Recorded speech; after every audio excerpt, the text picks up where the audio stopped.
I like the idea that you talk about it in the realm of masculine and feminine, because we each have a masculine and feminine side. I mean, as someone that works for themselves, I often joke, and there's a lot of truth in jest. I often joke and say, I need a housekeeper, I need a cook, I need another secretary in reference to my... And because for the most part, a lot of what I do is very masculine. But there's a feminine side as well that I incorporate into my wellness, into my well-being, into my daily practice. And I think that a lot of the imbalance comes from the fact that we are disconnected from the masculine and the feminine aspect of ourselves. So when you talked about the trading game being a predominantly masculine world, it is, especially because a lot of those men weren't necessarily connected to the feminine aspect of themselves. Yeah. And it doesn't mean it's girly, it doesn't mean it's soft or weak, it just means that there is an active aspect of us and there's a passive side of us. And if we want to get really scientific and technical, this is our nervous system. We have the parasympathetic nervous system, we have the sympathetic nervous system. It's the masculine and the feminine. So the parasympathetic nervous system is the one that lets us rest and digest. That's what we want active at the end of the day so that we can actually go to sleep, so we can actually rest.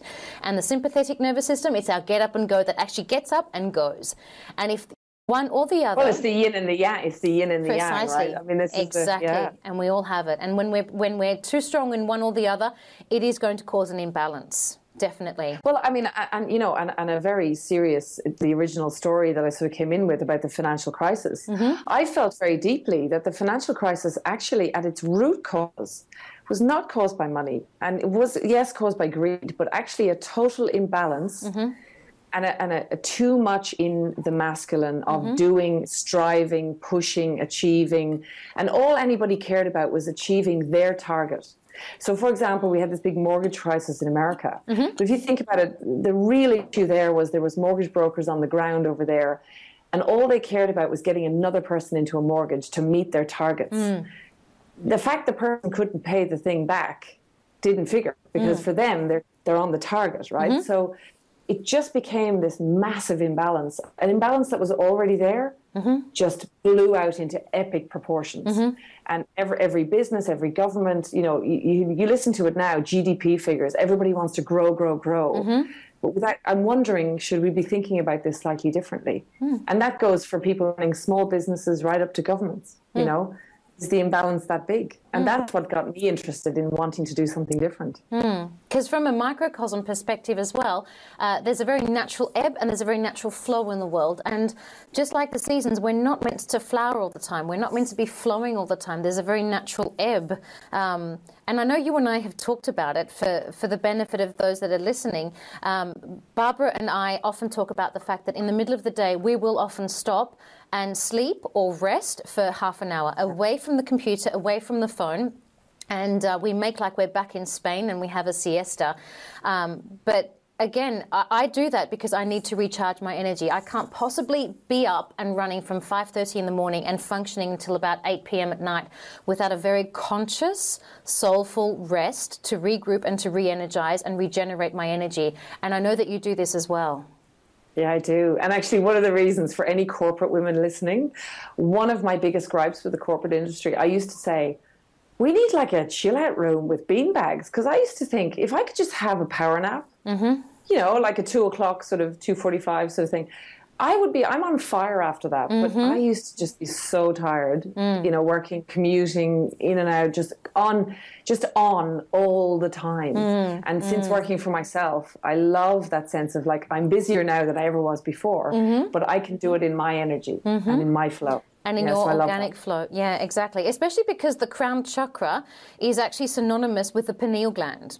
So that's the gland in the body that releases serotonin and melatonin. So when we travel a lot and we travel between different time zones, it's that imbalance in the melatonin that gives us the jet lag, for example. And when we're not happy, we don't have the right amount of serotonin, which I guess comes back to what you said before, you know, do what you love. Sure, you know, it's not going to bring you all of the answers, but it is going to help you on your path so that you can be in your flow a lot easier. Absolutely. No, I totally agree with that. And, you know, just on the crown chakra thing as well, I suppose another, getting back to the financial industry, I think a lot of people in the world, and this is not women or men, it's everyone. There's a lot of people who feel very disempowered around money, around the concept of money. And it's because of a lack of education and a lack of knowledge and a lack of open access to decent information about how money works, the basics of how money works. So I made the decision that I know, for example, a lot of women kind of not shun money, but feel uncomfortable around the money topic because they don't understand how it works. So of course you feel disempowered. So I want to kind of blast it open and go, you know what? Let's open the topic up. It's actually not a difficult topic. It's just nobody's teaching it. Nobody's teaching the basics of how money works. And the basis of the crown chakra, as you know from the e-course, is the right to know. We have the right to know. And to learn, and actually. That's two things. When I did the crown chakra section of your course, that really resonated with me because I'm a person who loves knowledge. I love learning, and I've spent my whole life doing that. And I think that's probably why I have that sense of maybe a strong crown chakra or an open one, because I just love that. And anytime I'm not learning, I feel stagnant. When I'm not learning, That's why what I love about your business is that you're very passionate about teaching and empowering people, just like I am, because I believe that if you want to transform your energy, you have to understand it first.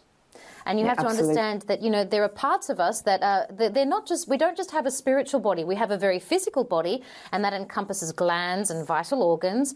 We have a mental body, which encompasses our thoughts. We have an emotional body, which encompasses our feelings. But when we combine all of them together, we understand that there are reasons why certain things are triggers and why certain things are not. Yeah, and knowledge absolutely. is power. Like you said, we have the right to learn and we have the right to know things. Yeah, absolutely.